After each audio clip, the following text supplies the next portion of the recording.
Hermanos míos, hoy vamos a hablar de un principio, de esos grandes principios bíblicos que nosotros debemos conocer bien y entenderlo bien. Ese principio se encuentra en la parábola de los talentos. Parábola de los talentos, capítulo 25 de Mateo.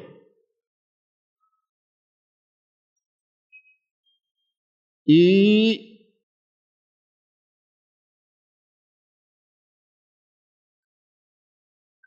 se encuentra en el versículo 29. Mateo 25, 29. Dice el texto, un versículo bien claro. Porque al que tiene, ¿cómo dice? Le será dado. ¿Y qué pasa? Y tendrá más.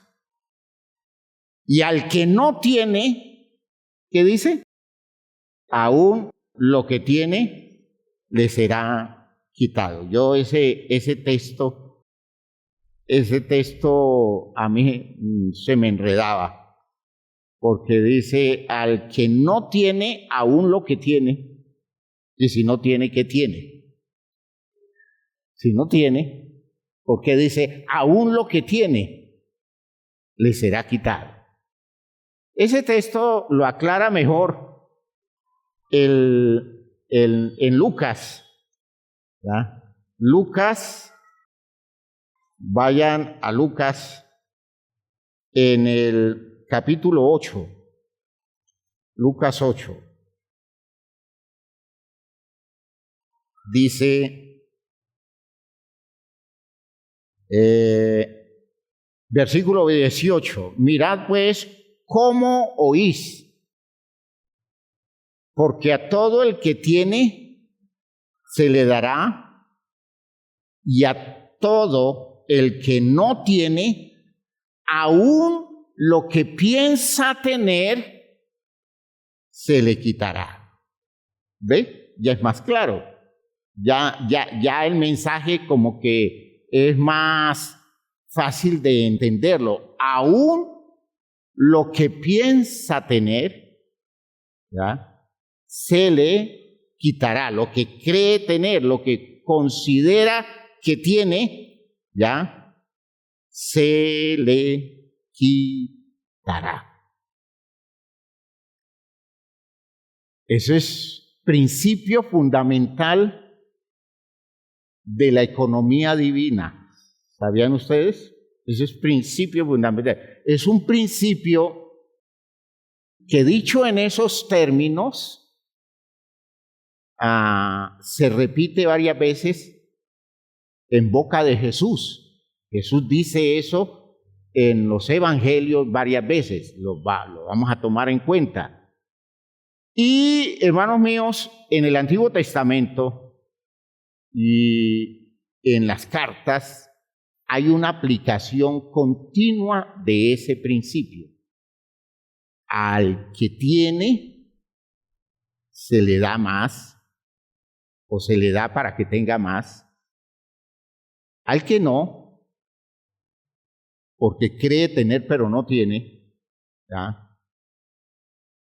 voy a decirlo mejor así, no tendrá derecho a tener. La vida se le va a hacer un sueño, se le va a hacer una ilusión, pero nunca logrará tener. Cuando usted lee esos textos, usted se sorprende porque al leerlo nosotros lo interpretamos como un tener que tiene que ver con el derecho de poseer algo como mío. ¿Ve? Poseer algo como mío. Entonces, por eso es que a veces al leer el texto a uno le parece absurdo. Y ese absurdo se plantea en la parábola de las 10 minas, si ustedes recuerdan la parábola de las 10 minas, en Lucas capítulo 19. Lucas 19. En ese texto de Lucas 19, en el versículo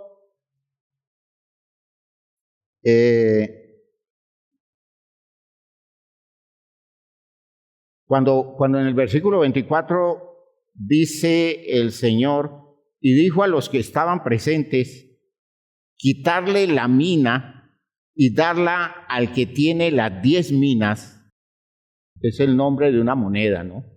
La mina es el nombre de una moneda. Quitarle la mina y darla al que tiene las 10 minas. Ellos dijeron, que es lo que uno diría tratando de ser justos. Ellos dijeron, Señor, tiene 10 minas. ¿Ya? Tiene 10 minas. Él ya tiene. ¿Por qué le das más a él? Él ya tiene. La respuesta del Señor es igual, ¿no? Pues yo os digo, dice el Señor, que a todo el que tiene se le dará, mas al que no tiene, aún lo que tiene se le quitará. El texto se hace más comprensible cuando nosotros entendemos lo que hace 8 días decíamos, que lo que Dios nos entrega no es algo que a nosotros nos pertenezca, sino que nos entrega un territorio de sus bienes y nos lo entrega para que lo administremos, y Dios está buscando administradores que asuman absoluta responsabilidad con lo que Dios le entrega. De modo que cuando Dios le da al que hace el trabajo bien hecho y presenta una ganancia de lo que le entregó en administración, entendiendo que la ganancia no es para él, sino para su Señor. Piensen ustedes que en ese juego no hay nada que tenga que ver con bienes que usted o yo o cualquier siervo de Dios esté logrando para él, aunque dentro de los criterios sociales humanos, dentro de los criterios de la sociedad en la que vivimos, todo eso se nos entrega como si nos perteneciera a nosotros. Y allí es donde viene la condición de salud mental, que uno pueda hacer el ejercicio, que no importa lo que tenga, pueden ser bienes materiales, pueden ser recursos intelectuales, pueden ser condiciones en donde va logrando posicionarse de una manera más ventajosa en el mundo. Todo eso que tiene y todo eso que va logrando, nada le pertenece a él, nada le pertenece a ella, porque todo le pertenece a su Señor. ¿Me están oyendo?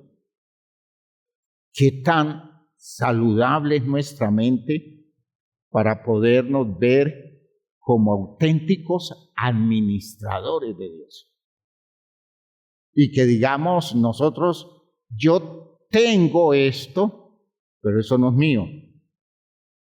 Esto me lo entregó Dios en administración, y de esto tengo que dar cuenta y de esto doy cuenta. Yo no puedo usar esto en derroche a mi antojo, sino que debo tener la claridad de una persona que sabe que en sus manos están los bienes de otro que en confianza se le entregaron para que los administrara, los hiciera producir y reportara ganancias. Entiendan que es una relación siervo-señor. No es la relación de un empleado. ¿Ah? En la relación siervo-señor no hay derecho a sueldo. ¿Me están oyendo bien? La relación siervo-señor no hay derecho a sueldo. Insisto, ¿qué tan saludable puede ser nuestra mente para entender eso? Y que al final nada de lo que alcancemos en función de esa actividad administrativa, nosotros nos la arroguemos y pensemos que yo debo sentirme grande, importante, poderoso, por lo que en mis manos está, perdiendo de vista que lo que tengo no es mío, sino de Él. No somos tan cuerdos. De hecho, no somos tan cuerdos. No es tan fácil. No es tan fácil. Ese ejercicio que debemos todo el tiempo estar trabajando en nosotros, que nos debe mantener en una actitud humilde continua y con esa disposición de sacar adelante un programa que es el programa de Dios, usando los recursos que llegan a nuestro alcance y poder mantenernos claros todo el tiempo. Hermanos, eso es la cordura por excelencia. Esa es la cordura por excelencia. Y es ese tipo de cordura que hace que Dios cada día confíe más en nosotros. ¿Ya? Porque yo no le estoy administrando a ningún hombre, yo no le estoy administrando a los intereses de nadie en este mundo, sino que le estoy administrando a un Dios a quien sirvo, de quien dependo, que ha prometido garantizarme mi sostén con su gracia, ¿ya? Que ha prometido sostenerme con su gracia. Pero todo lo que yo hago, lo estoy haciendo como siervo de Él. Ahora usted me dirá, pero eso me pertenece a mí. Sí, en este mundo sí.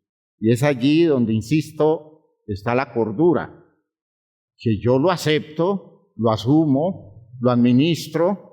Tengo el recurso en un banco y tengo chequera para firmar todo lo que manejo. Tengo los bienes en mi nombre, a mi nombre, y desde el punto de vista de la visión de todo el mundo, yo soy el dueño, yo soy el propietario y soy el que lo disfruto, ¿ya? Y aunque el disfrutarlo tiene validez, porque vamos a ver el sistema cómo se daba. Los grandes principios de la administración de los siervos lo expresa en la figura del buey. No pondréis bozal al buey que trilla.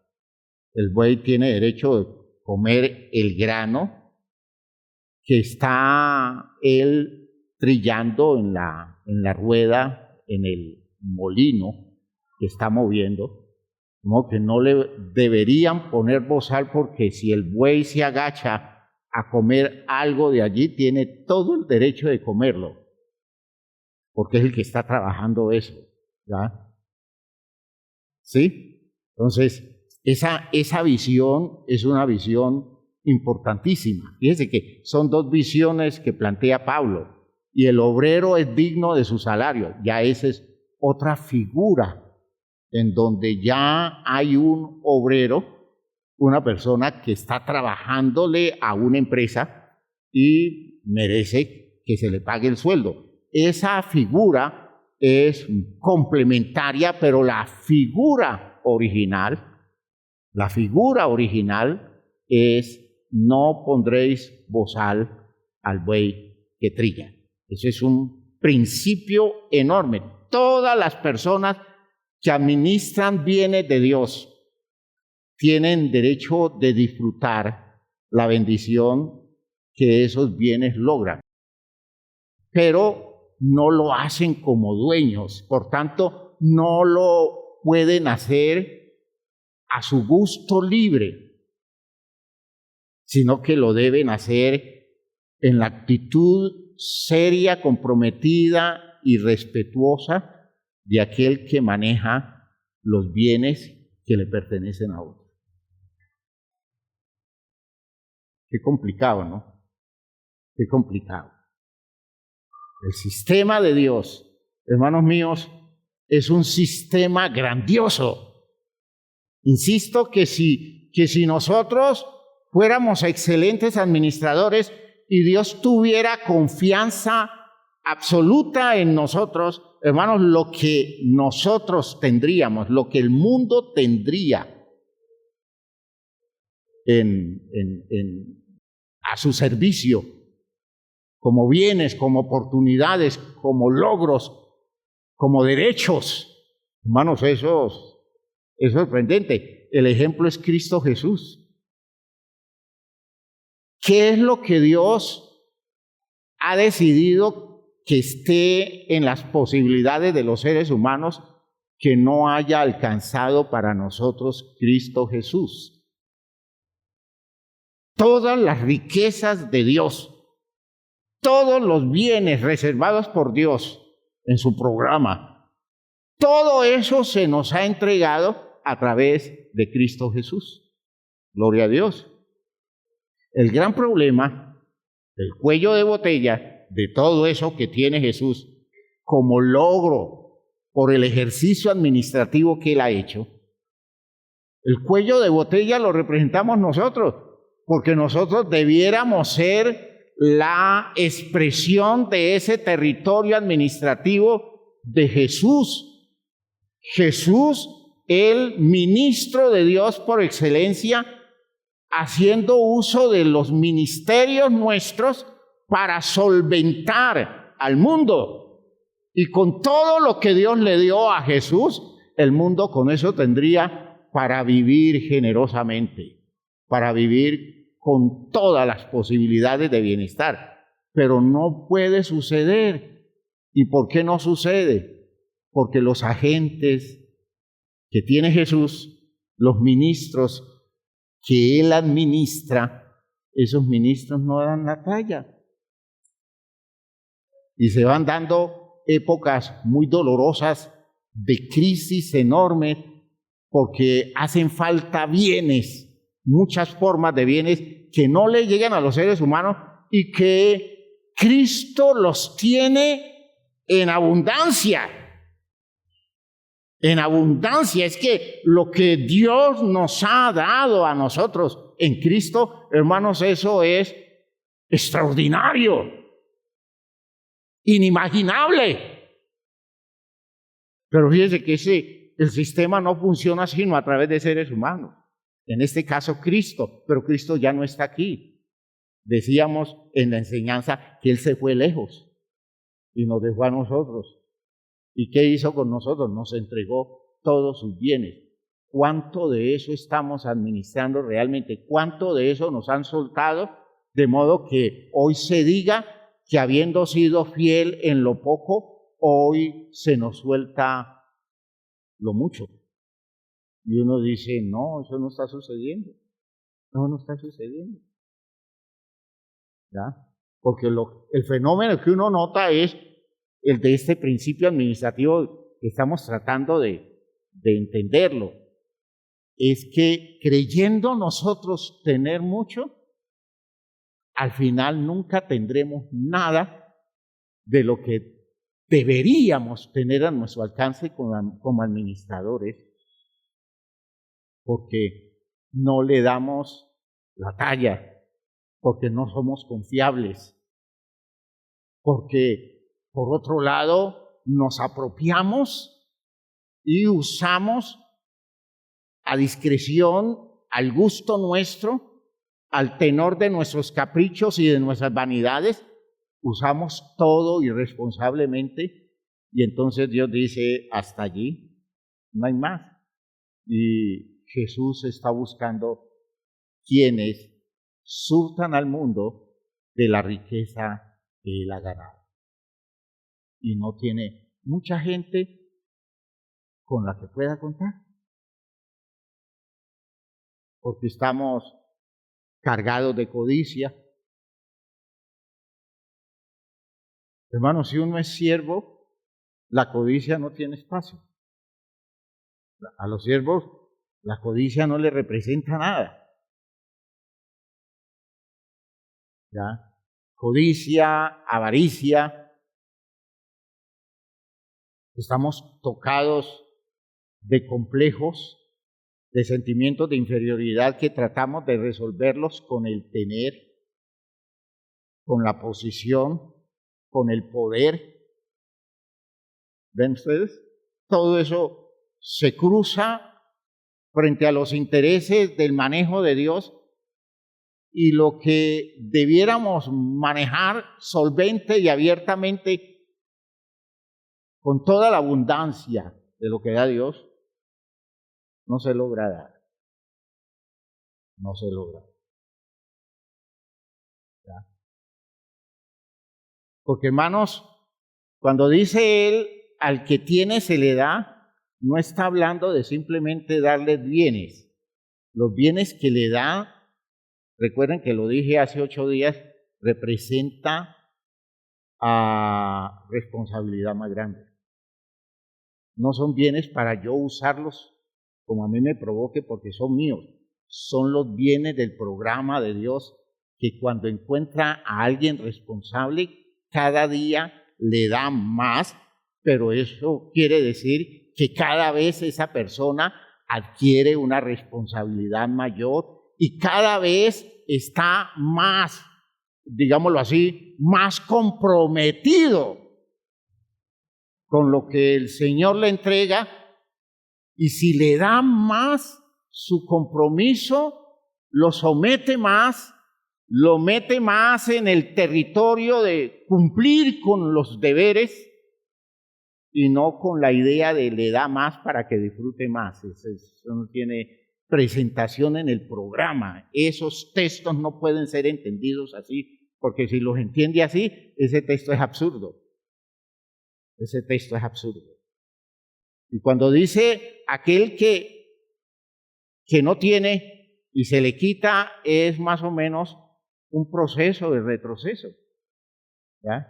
Una decadencia de posibilidades en donde la gente ambiciona tener mucho y al final no logra gran cosa.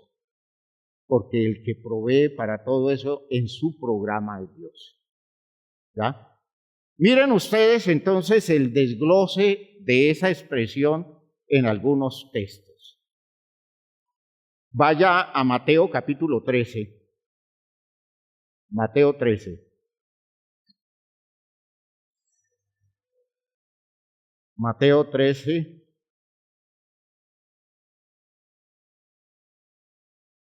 Porque fíjense que esa idea se maneja alrededor de situaciones muy distintas. Mateo 13, versículo 10. El título que coloca la edición de la Biblia Reina Valera es Propósito de las parábolas. Esa idea es necesario estudiarla más, pero la razón del tema no nos mete por ese lado, porque Jesús explica que las parábolas son una forma de juicio. Son una forma de juicio. No es una forma de aclarar mejor las cosas, sino de dejar el mensaje como con un velo. Y vean ustedes que realmente uno ve que la parábola pretende es esclarecer. ¿Ve? Ese es el propósito, esclarecer. Entonces, todo eso hay que analizarlo, pero no nos detengamos allí y vayamos al versículo 10. Entonces, acercándose los discípulos le dijeron, ¿por qué les hablas por parábolas? No dice, ¿por qué nos hablas por parábolas? Sino, ¿por qué a ellos, al pueblo judío, ¿ya? Y no a nosotros, tus discípulos, sino a ellos, les hablas por parábolas? Porque al final Jesús terminaba esclareciéndole todo a sus discípulos. Cuando llegaba a la casa, Él les decía, esto es así, así, así, así. Él les esclarecía todo. Pero a la gente la dejaba con la parábola, con la enseñanza de la parábola. ¿Ya? Les dice el versículo 11, Él respondiendo les dijo, porque a vosotros os he dado saber los misterios del reino de los cielos, mas a ellos no les he dado. ¿Cómo ven ustedes eso? ¿Ve? Para los discípulos sí, para el pueblo en general no.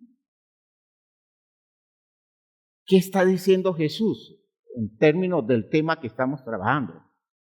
Ustedes son los administradores, ellos no lo son. Y entonces Él esclarece la razón por la cual ese pueblo no puede serlo. Porque Él tuvo que escogerlos a ellos, y no precisamente los más ilustres, los mejor dotados, porque a veces nos confunde esa idea de preparación humana frente al servicio a Dios, la disposición para servir a Dios. Hermanos, y cuando Dios da talentos, cuando Dios da recursos en administración, Él no está tomando en cuenta digámoslo así, la simple formación humana, sino la disposición de las personas. Y entonces dice, porque cualquiera que tiene, miren ustedes, aplica el principio de administración, cualquiera que tiene, se le dará y tendrá más, pero al que no tiene, aún lo que tiene, ¿qué dice? Le será quitado. ¿Qué está diciendo? Este pueblo perdió el derecho. Este pueblo perdió recursos. Este pueblo no puede recibir nada porque se comportó como un mal administrador. Lo que tenía lo perdió. A ustedes, que venían de tan poco, cada día se les va a ir dando más. Y el efecto se vio.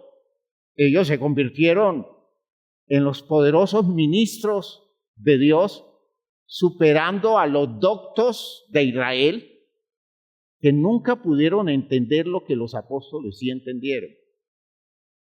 ¿Por qué? Porque ellos, los apóstoles, eran los administradores fieles. Los doctores de Israel nunca le administraron a Dios, sino que se aprovecharon del territorio de lo divino para ellos sacar ventaja para ellos. Y entonces Dios los descartó. Eso es lo que está diciendo el texto. Y está incluyendo a todo el pueblo porque el pueblo entra en el juego, entra en los intereses. Por eso les hablo por parábolas. Porque viendo, no ven. Y oyendo, no oyen. Ni entienden, de manera que se cumple en ellos la profecía de Isaías que dijo, de oído oiréis y no entenderéis, y viendo veréis y no percibiréis, dejando ver el asunto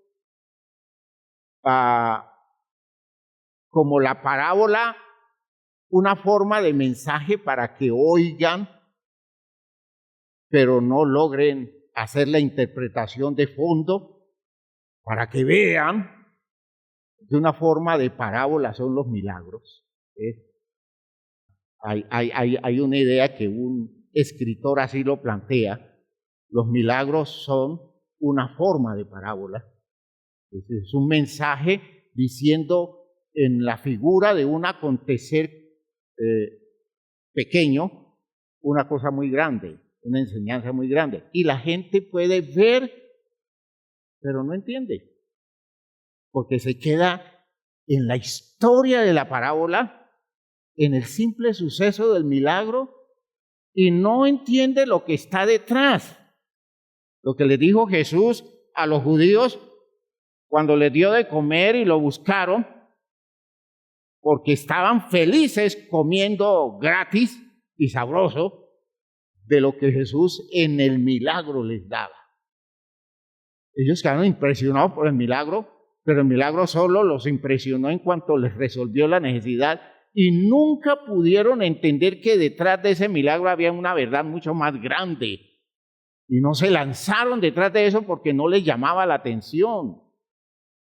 Un pueblo elemental, un pueblo superficial, como muchas veces lo somos nosotros. Nos quedamos en el fenómeno, nos quedamos en la historia bonita, nos quedamos repitiendo la historia, pero no captamos el mensaje de fondo, la verdad de fondo. De modo que oyendo es como si no oyéramos, y viendo es como si no viéramos. Y Jesús por eso dice, usando las palabras de Isaías, en Isaías 6, dice: de oídos oiréis y no entenderéis, y viendo veréis y no percibiréis, porque el corazón de este pueblo se ha engrosado, y con los oídos oyen pesadamente, y han cerrado sus ojos para que no vean con los ojos, y oigan con los oídos, y con el corazón entiendan, y se conviertan, y yo los sane. Pero bienaventurados vosotros, bienaventurados vuestros ojos, porque ven, y vuestros oídos, porque oyen. Cuando dice sus ojos son bienaventurados porque ven, no es simplemente que ven, sino que interpretan bien. Están desarrollando un conocimiento, están desarrollando una interpretación a la altura de la revelación que se da, porque están haciendo producir el talento que Dios les ha dado. Y por eso a esos que tienen se les va a dar más, porque en la medida en que se les va aclarando el misterio de la revelación, ellos podrán tener acceso a algo mucho más grande. Y así fue. Así fue.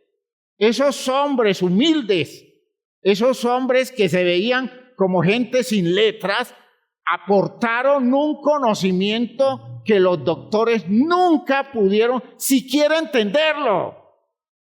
Y hoy nosotros estamos viviendo bajo los efectos del trabajo de esa gente humilde que nos reveló las virtudes del Mesías en la persona de Cristo Jesús. Esa revelación llegó a través de ellos.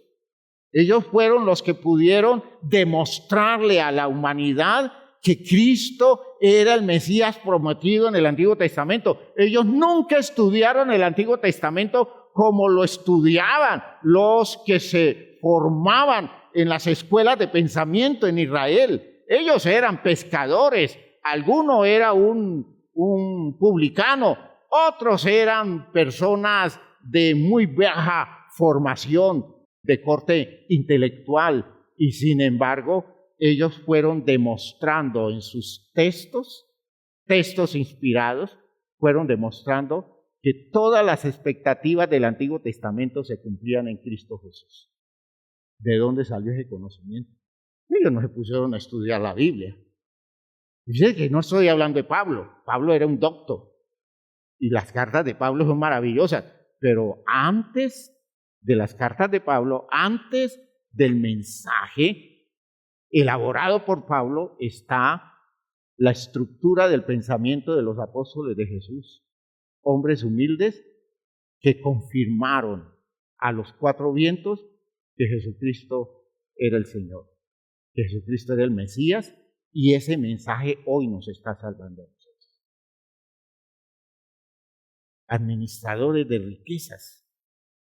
Y fíjense que el texto lo confirma. A ellos les hablo así, porque eso es todo lo que reciben.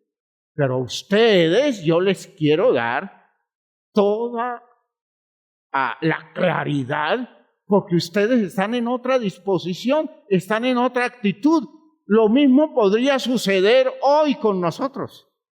Lo mismo podría darse en nosotros si tuviéramos esa auténtica disposición ante las grandes verdades de Dios, las revelaciones de Dios. La palabra de Dios para nosotros hoy debiera ser un surtido de contenidos extraordinarios que nos pusiera por encima del pensamiento que tiene el mundo. Pero nosotros ahora somos sucedáneos del mundo. Estamos dependiendo de lo que el mundo produce, porque dejamos de ser personas que le administran los bienes a Dios, porque nos convertimos en terribles administradores, solo girando alrededor de nuestros intereses egoístas.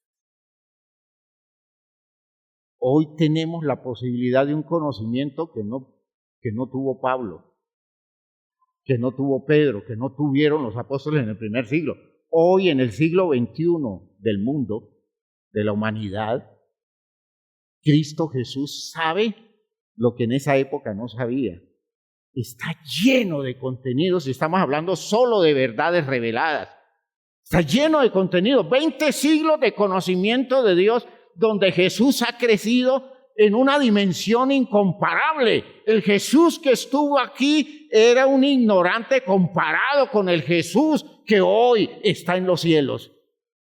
Y está, hermanos míos, henchido de recursos, esperando a ver quién se dispone para, por medio de él o de ella, soltar todo eso y producir el impacto salvador de la verdad que él tiene para un mundo tan necesitado. Y no encuentra.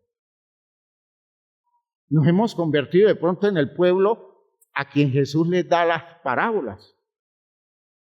Nos quedamos con la belleza de la parábola, con la información de la parábola, pero no avanzamos mucho más.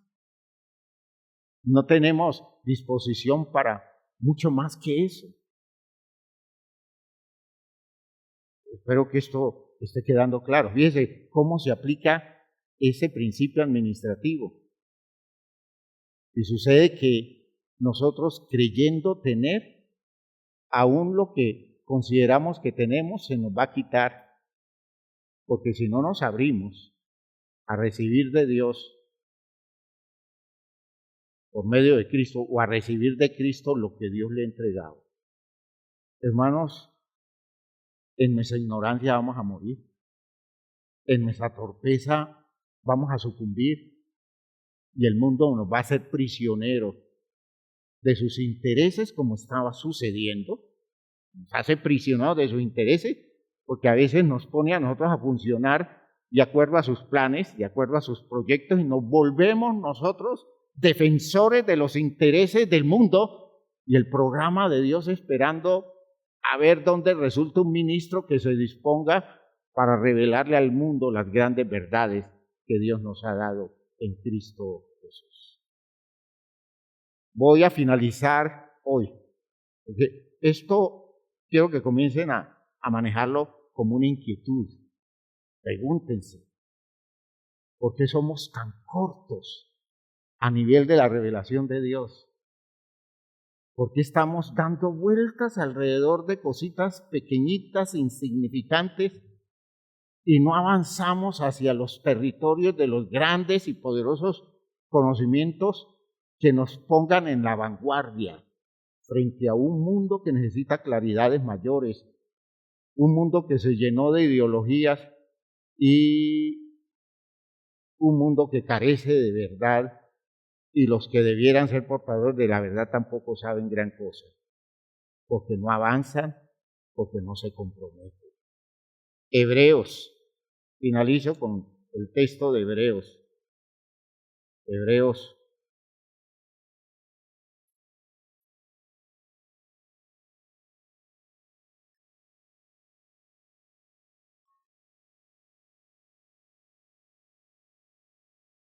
Hebreos 5:11. Hablando de una situación, pero es aplicable a todas.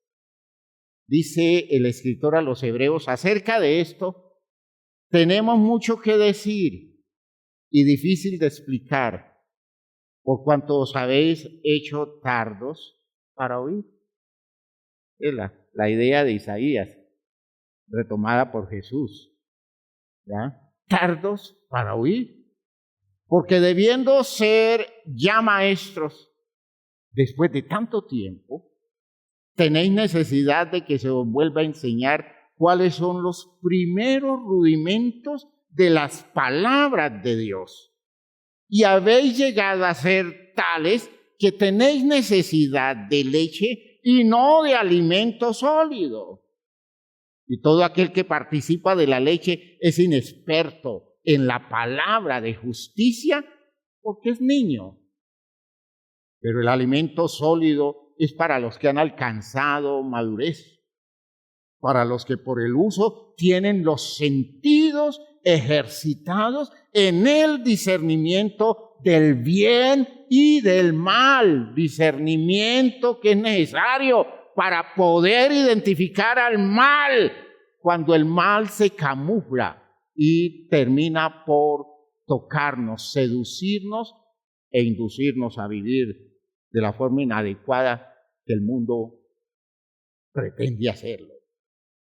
Por eso dice el capítulo 6, por tanto, dejando ya los rudimentos de la doctrina de Cristo, imagínense este escritor cómo considera la doctrina de Cristo, un rudimento de la doctrina de Cristo, vamos adelante a la perfección, no echando otra vez el fundamento del arrepentimiento, de obras muertas, de la fe en Dios, de la doctrina de bautismo, de la imposición de manos, de la resurrección de los muertos y del juicio eterno. Y esto haremos si Dios en verdad lo permite. Porque es imposible que los que una vez fueron iluminados y gustaron del don celestial y fueron hechos partícipes del Espíritu Santo y asimismo gustaron de la buena palabra de Dios y los poderes del siglo venidero y recayeron. Fíjense ustedes, hay una caída, ¿ya? Hay una caída. Está hablándole a los israelitas, el escritor a los hebreos, le está hablando a su pueblo. Ellos cayeron, se desplomaron de la grandeza y terminaron metidos en ambientes de absoluta ignorancia, obligando a Dios a usar a los gentiles para darle el surtido, su riqueza y el sostén al mundo. Porque ellos fracasaron debido a que terminaron metidos en intereses que no eran los de Dios, y Dios tuvo que descartarlos. ¿No? Porque es imposible que los que una vez fueron iluminados y gustaron del don celestial y fueron hechos partícipes del Espíritu Santo y asimismo gustaron de la buena palabra de Dios y los poderes del siglo venidero y recayeron, sean otra vez renovados para arrepentimiento, crucificando de nuevo para sí mismos al Hijo de Dios y exponiéndole al vituperio. Porque la tierra que bebe la lluvia, que muchas veces cae sobre ella y produce hierba provechosa a aquellos por los cuales es labrada, recibe bendición de Dios. Pero la que produce espinos y abrojos es reprobada, está próxima a ser maldecida y su fin es el ser quemada. ¿Captan ustedes el espíritu? Al que tiene, se le da más. Pero al que no tiene, aún lo que cree tener, aún lo que piensa tener, se le va a quitar. Una iglesia va dando su fruto. Y el fruto son recursos de Dios. O puede ser al contrario, que lo poquito que tiene lo pierda, porque nunca se dispuso para administrar los bienes de Dios como debía ser. Espero que esta idea nos ponga a pensar un poquito, pero esto tenemos que trabajarlo mucho más, con más consistencia, y tenemos que abrirnos hacia una visión de nuestras posibilidades, diciéndole al Señor, Señor, yo quiero ser un siervo útil, quiero que me uses. A veces yo los veo haciendo muchos planes para cada quien, planes familiares, planes personales, y me pregunto, ¿y cuáles son los planes con Dios? Y no hay planes con Dios. No hay planes. Proyectos muy bonitos, muy especiales.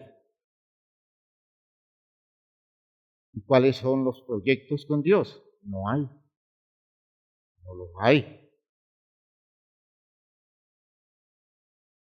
Arriesgándose a perder lo poquito que tiene alrededor de una actitud mental deformada por el mundo, que no le ha dado el lugar a Dios para que Dios los use. En el nombre del Señor, estoy conminando a la iglesia, porque es que esto es clave, eso es clave. Confío en lo que Dios está haciendo con cada uno de nosotros. Pónganse de pie, hermanos.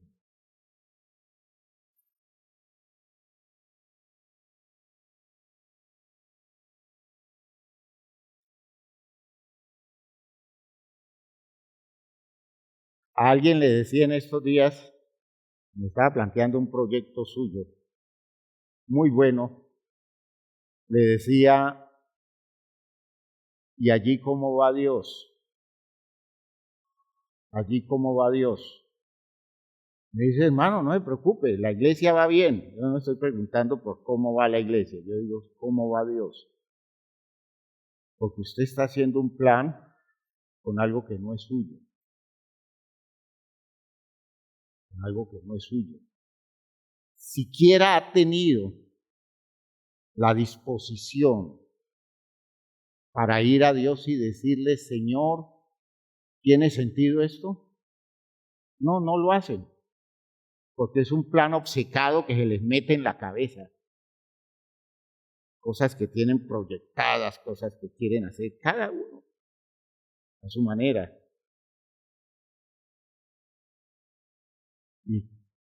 Y nunca le preguntan al Señor, Señor, ¿será que esto tiene sentido de acuerdo a los recursos que me has dado en administración? Señor, es que yo quiero irme a montar una granja en los llanos orientales. Y pues, Señor, yo te pregunto, con los recursos que tú me has dado en administración, ¿vale la pena que yo me vaya a los llanos orientales a montar una granja? Puede que sí, pero busque consultar a Dios. No sea tan llevado de su idea. Deje de ser convencido, porque se va a estrellar. En su necedad se va a estrellar. Y lo digo para muchos de esta iglesia, necios, tercos, metidos en una cantidad de cuentos, y nunca Dios es un factor de consulta. Y creen que tienen mucho para hacer muchas cosas, y no tienen nada porque todo es de Él. Arrodíllese, póstrese y dígale al Señor, Señor, perdóname la locura, pero necesito que le des orden a esta cabeza mía, porque divago en mi corazón y no he conocido tus caminos. Vamos a orar y reclamémosle al Señor ese recurso especial para poder estar donde debemos estar según el propósito de Él con nosotros. Padre eterno, te doy gracias por todo lo que nos concedes, por esto que nos aporta, Señor, esto que nos abres como posibilidad para la vida nuestra. Gracias, Dios mío, porque estás haciendo cosas maravillosas en la formación que nos das. Despierta esa sensibilidad en el corazón nuestro. Despierta motivaciones especiales en esta disposición nuestra para servirte a ti. Ayúdanos, Señor, a entender el lugar donde debemos ubicarnos con la responsabilidad que debe ser, Señor. Ayúdanos a descubrir esos elementos de administración que nos has entregado. Ayúdanos, Señor, a despertar conciencia de toda la responsabilidad que se nos demanda y que no estemos jugando con evadir la responsabilidad contigo, buscando intereses en un territorio donde tú no estás para bendecir. Ayúdanos, Señor, en el nombre de Jesucristo, y colócanos en el lugar preciso en el que debemos encontrarnos. En el nombre de Jesús el Señor. Amén, amén, amén.